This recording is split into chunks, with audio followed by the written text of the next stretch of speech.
Amém. Bom demais. Eu quando vejo uma criança chorar e ficar agitada aqui na igreja e vejo a preocupação dos pais, eu me lembro que Jesus falou: deixa vir a mim as crianças. Então não impeça não. Deixa vir a nós as crianças. Amém? Amém. Bom demais.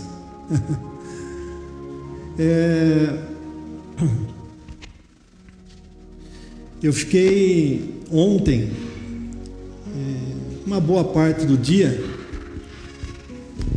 assistindo as programações do 11 de setembro. Eu fiquei assistindo o que foi que aconteceu há 20 anos atrás. E eu tinha preparado um texto e à tarde eu pedi ao pastor Ronaldo, senti no meu coração de recordar aquela barbárie que aconteceu no dia 11 de setembro de 2001, na cidade de Nova York, nos Estados Unidos. E eu tenho jeito de pedir para clarear aqui? Beleza, aí ficou melhor. E há 20 anos atrás, todas as televisões do mundo, elas passaram aquele ato terrorista ao vivo e a cores. E eu tenho comigo que a igreja, e a Bíblia diz isso, que nós somos sal da terra, nós somos luz no mundo. Então a igreja não pode ficar distante da sociedade, a igreja não pode ficar alienada da sociedade. Então eu comecei a recordar ontem o que foi que aconteceu há 20 anos atrás.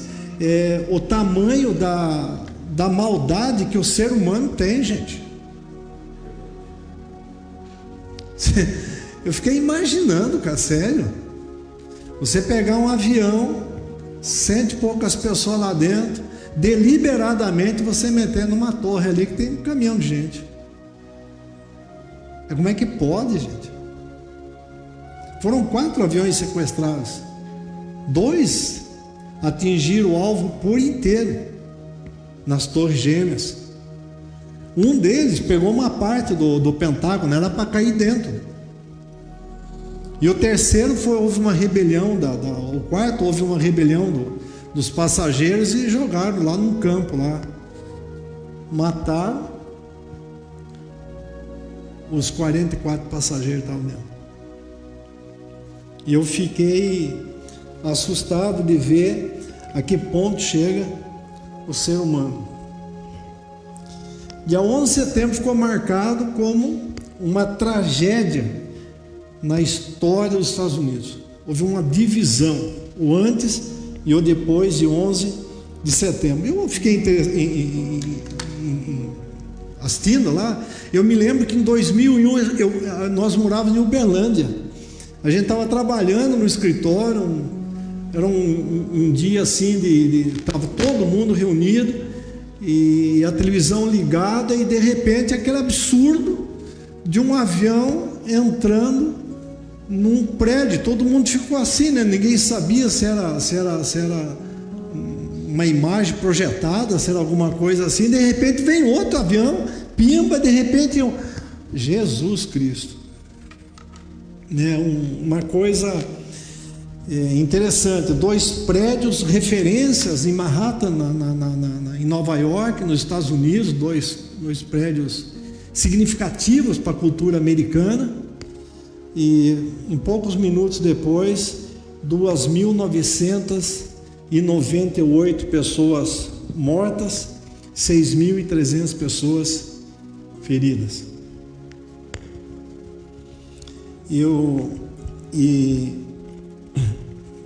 Na época, muitas perguntas foram feitas.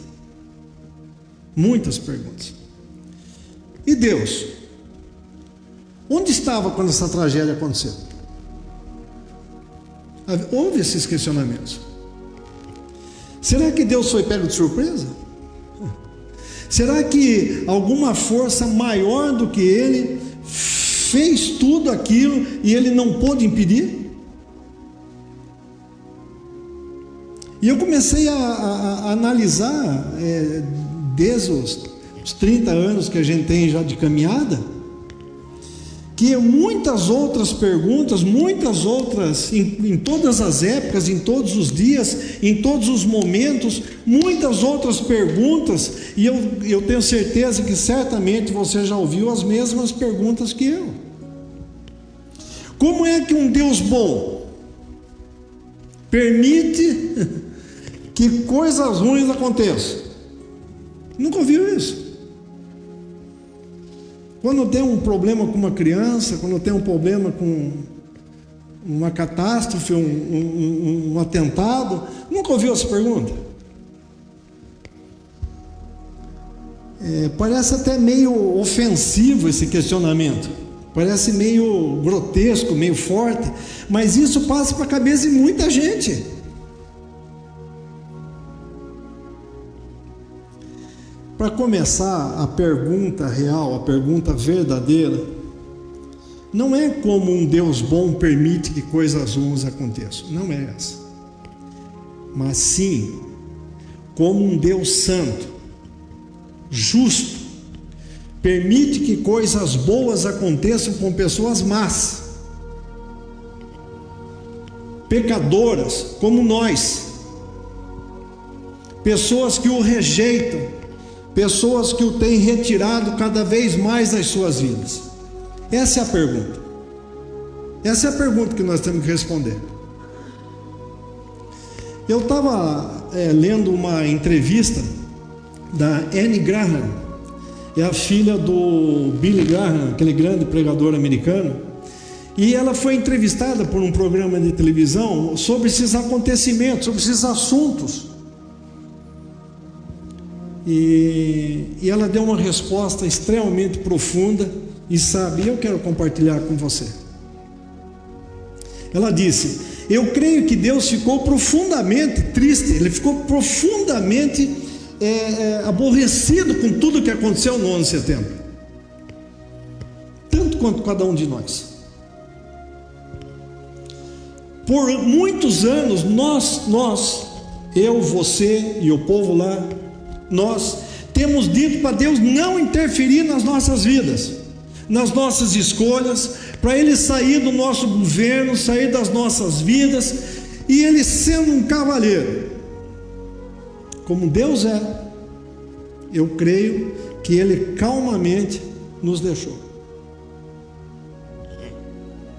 Como podemos esperar que Deus nos dê a sua bênção e a sua proteção se nós exigimos que Ele não se envolva mais conosco? E ela continuou, e ela passou a citar alguns fatos que eu gostaria muito da sua atenção e da sua participação. Ela citou o caso de um ateísta americano que se queixava que era impróprio fazer orações nas escolas americanas como se fez ou se fazia tradicionalmente. Muitos concordaram com isso. Everybody, aqueles que têm cabelo branco. Cadê o hino nacional das nossas escolas? Cadê o hino da bandeira? Eu sei até hoje de cor o hino da bandeira. Cadê? Cadê a aula de religião? Cadê a aula de ordem política e social? Cadê a ordem? Cadê essa aí nas nossas escolas aqui no Brasil hoje? Cadê? E nós aceitamos isso. Depois disseram que seria melhor não ler a Bíblia nas escolas, e que também os pais não poderiam mais disciplinar seus filhos quando se comportassem mal. Está acontecendo aqui? É atual isso?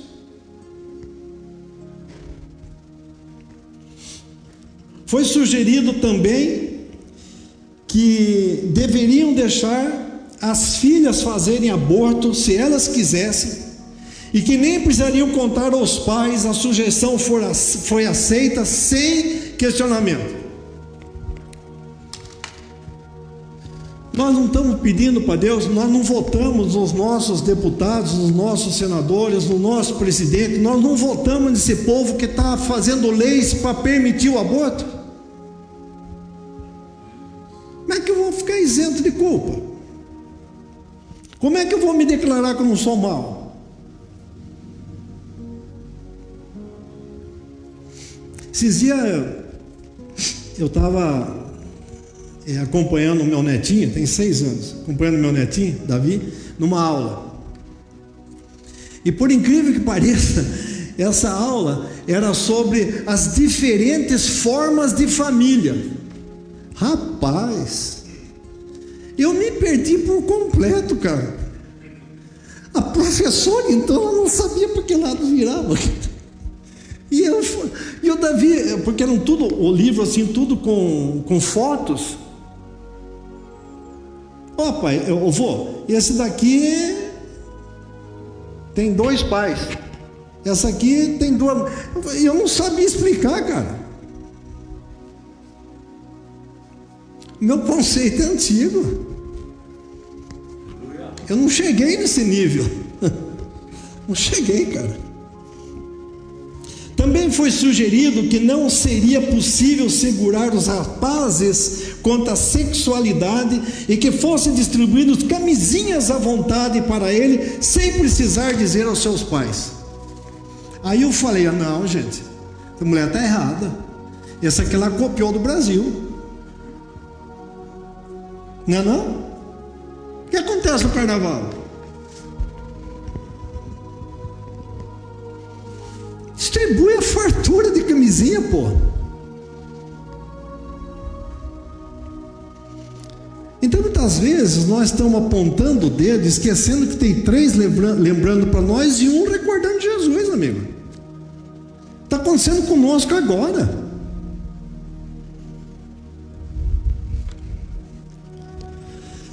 Ai, Senhor. Além disso, foi sugerido também que fosse impresso mulheres nuas em revistas, alegando que seria uma coisa sadia. Em seguida, a indústria cinematográfica começou a promover filmes e shows com profanações, violência, sexo explícito, gravando também músicas que estimulassem o estupro, drogas, assassinato, suicídio e temas satânicos. Também não concordo com ela. Ela não conhece as novelas nossas. As novelas nossas que são passadas em canais abertos, qualquer criança, à luz do dia, liga aquela porcaria e assiste uma porcaria maior. E nós permitimos.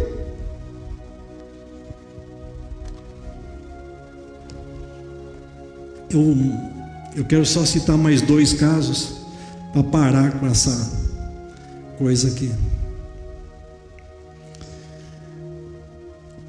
Hoje nós somos obrigados, por lei, a visualizar casais homossexuais em suas práticas sexuais pela sociedade.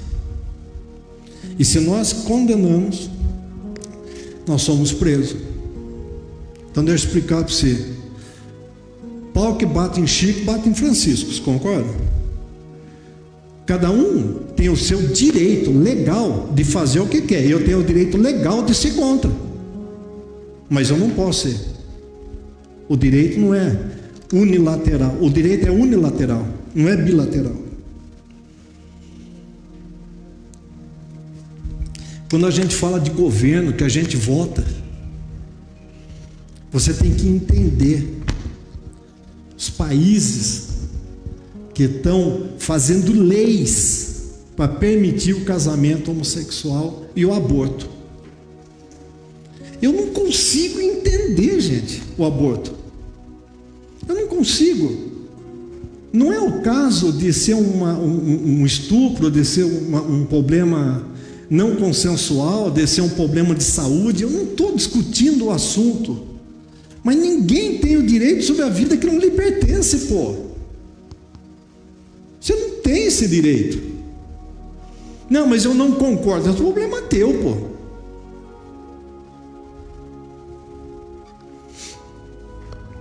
Por fim, ela concluiu dizendo que se analisarmos tudo isso seriamente, iremos facilmente compreender que estamos colhendo exatamente aquilo que nós estamos plantando.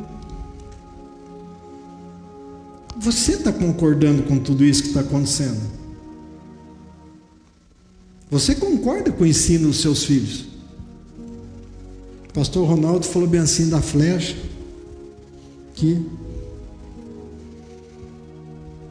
mas é essa que você está cultivando, essa flecha. Gálatas capítulo 6, versículos 7 e 8. Não vos enganeis, de Deus não se zomba, pois aquilo que o homem semear, isso também ceifará.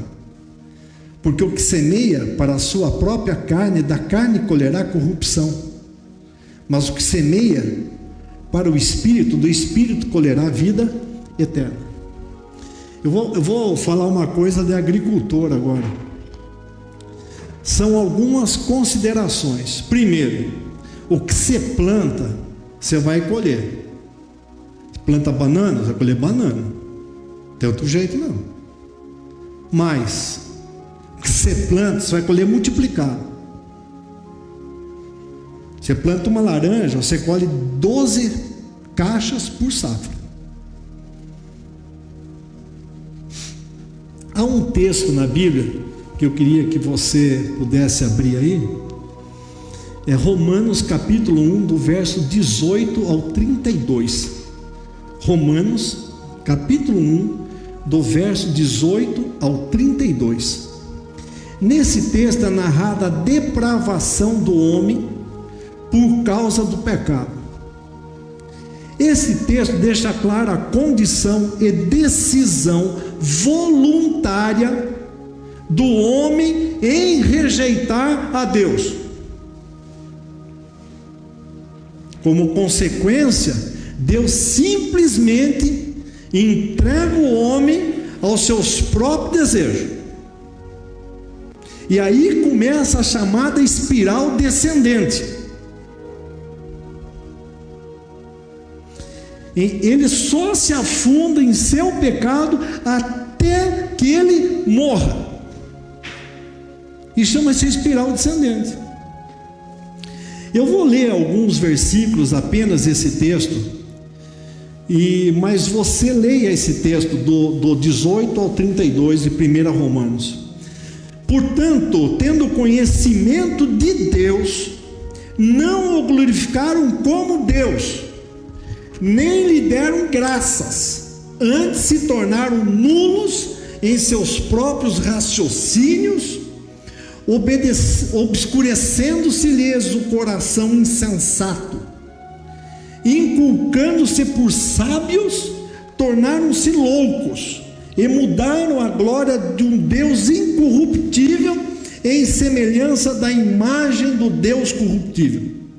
Por isso, Deus entregou tais homens à imundícia, pelas concupiscências do seu próprio coração, para desonrarem o seu corpo entre si, pois eles mudaram a verdade de Deus em mentira, adorando e servindo a criatura em lugar do Criador. E por haverem desprezado o conhecimento de Deus, o próprio Deus os entregou a uma disposição mental reprovável para praticarem coisas inconvenientes. Esse é um dos textos mais belos da palavra, mais reais e mais atuais. O homem quer ser o seu próprio Deus, amigo. Eu fico vendo uma imagem de escultura, ou uma imagem para fugir do catolicismo, né? Uma imagem de um ídolo.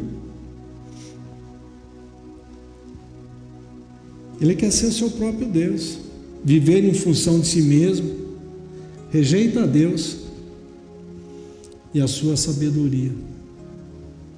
Deus, o Criador, não fez o homem, não nos fez para...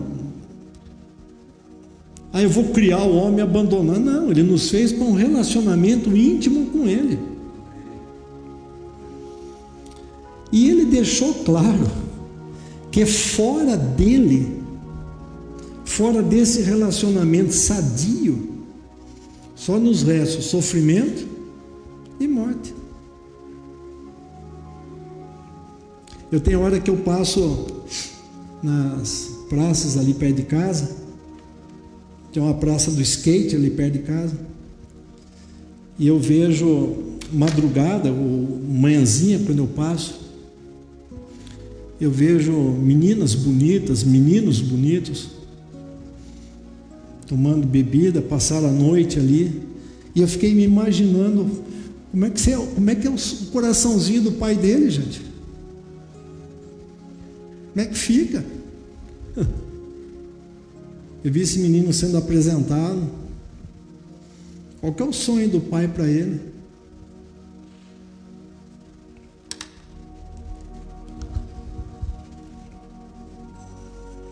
Mas para que esse relacionamento seja possível, é necessário um redentor, aquele que possa pagar o preço pelo nosso pecado. E esse é Jesus Cristo. Somente Cristo pode restaurar a comunhão do homem e Deus, através do sacrifício dele na cruz do Calvário. Você precisa crer nisso. 1 Timóteo capítulo 2, 5, 6 diz: pois há um só Deus e um só mediador entre Deus e os homens, o homem Cristo Jesus, que se entregou a si mesmo para o resgate de todos. E esse foi o testemunho dado ao seu tempo. Lá no livro de Mateus capítulo 5, versículo 45, ele diz que Deus fez raiar o sol sobre maus e bons, e derrama chuva sobre justos e injustos. Deus não seleciona pessoas, gente. A Bíblia fala que todos nós pecamos. Então lá, aqueles 2.998 pessoas que morreram, e que a imprensa falava de inocentes, não há inocência, não há. Deus é santo, só Ele é santo, e o salário do pecado é a morte. Eu não quero ser insensível às vidas perdidas. Talvez muitos dali nem fizeram nada lá para o pessoal do Afeganistão lá. Mas é certo que o pecado traz sofrimento, mas a Bíblia declara que todos, sem exceção, estamos todos debaixo do mesmo pecado. Mas Deus, rico em misericórdia, veio até nós e nos ofereceu uma salvação imerecida através de Cristo Jesus. Enquanto nós estivermos nesse mundo caído e corrompido, nós vamos estar sendo suscetíveis a sofrimentos, catástrofes, dores, angústias. Mas essa vida, ela é limitada. Ela tem um prazo de expiramento. Depois nós temos uma vida eterna na presença com Cristo. Me preocupa muito são as nossas atitudes frente às leis que nós somos obrigados a obedecer, mas nós votamos nas pessoas que pomos lá. Só Jesus, só Ele, só nele nós temos a esperança. Nós não podemos colocar a culpa em Deus, pois é nítido que a humanidade tem vivido a parte de Deus, e há um processo contínuo e acelerado de distanciamento dele. Por mais que nós aqui na igreja batalhemos o contrário, mas não depende de nós aqui na igreja, depende de você lá fora, junto ao seu vizinho. É isso que vai mudar. Depende de como nós nos comportamos dentro da nossa família. E isso vai mudar aqueles menininhos lá, ó. Então vem a pergunta: onde Deus estava em 11 de setembro de 2001?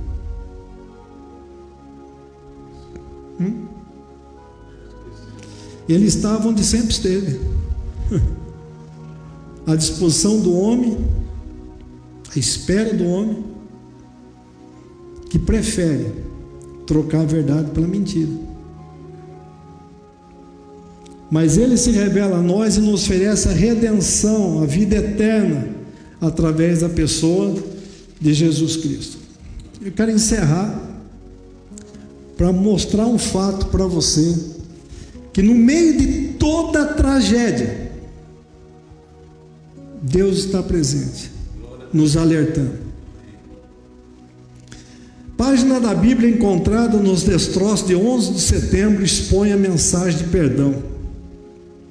A Bíblia ficou incrustada entre partes de aço dos edifícios que desmoronaram nos ataques terroristas que mataram milhares de pessoas. Fragmentos da Bíblia em um pedaço de aço fundido nos escombros do 11 de setembro, ele mostra a foto inclusive.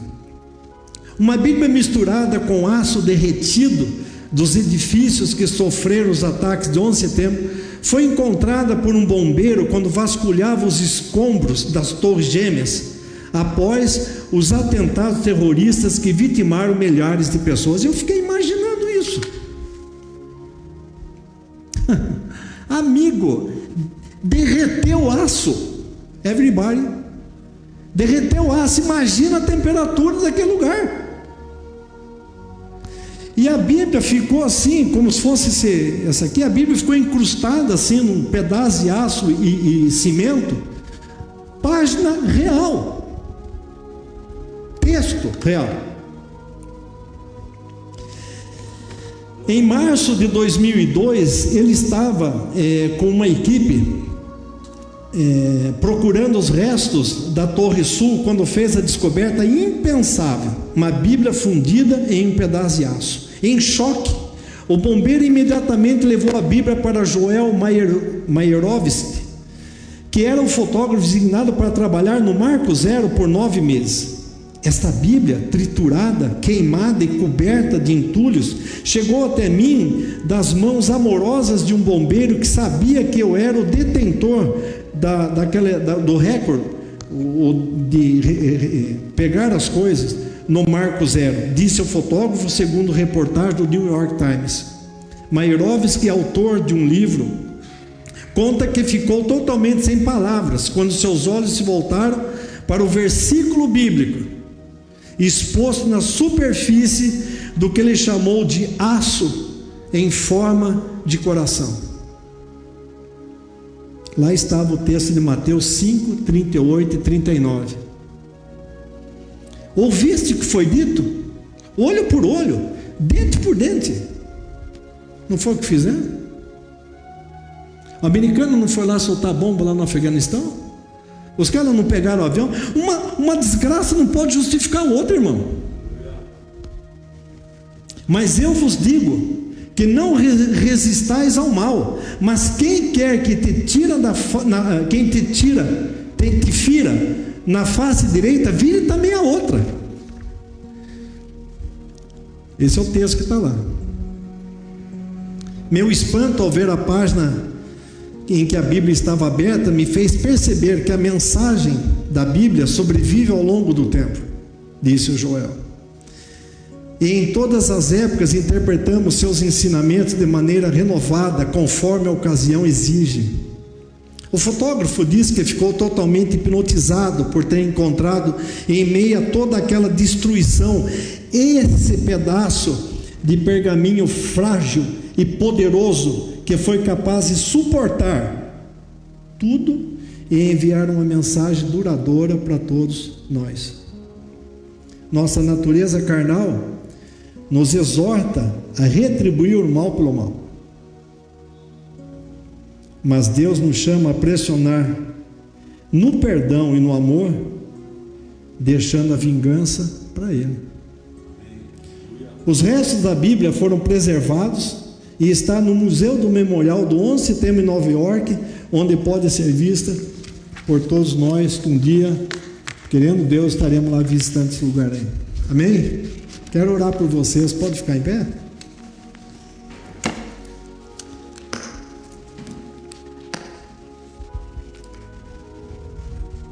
Oi? Quero orar por você que está aqui e que tenha compreensão do 11 de setembro. Eu não sei exatamente o que o 11 de setembro aconteceu um dia na sua vida ou não, mas pode ser que sim. Pode ser que um dia você sofreu na sua vida consequências que você plantou. Eu queria muito que você se conscientizasse hoje de uma mudança de atitude. Nós precisamos mudar as nossas atitudes frente às nossas esposas, nossos filhos, frente aos nossos vizinhos. Nós precisamos mudar nossas atitudes. O que está plantando hoje vai colher amanhã e vai colher multiplicado. Isso não tem escolha, não. Quero fazer uma oração com você e queria que você, clamando pela consciência sua, você que está nos visitando, você que está aqui, você que compreendeu a dureza do seu coração, você que se viu pilotando aquele jato de encontro às Torres Gêmeas.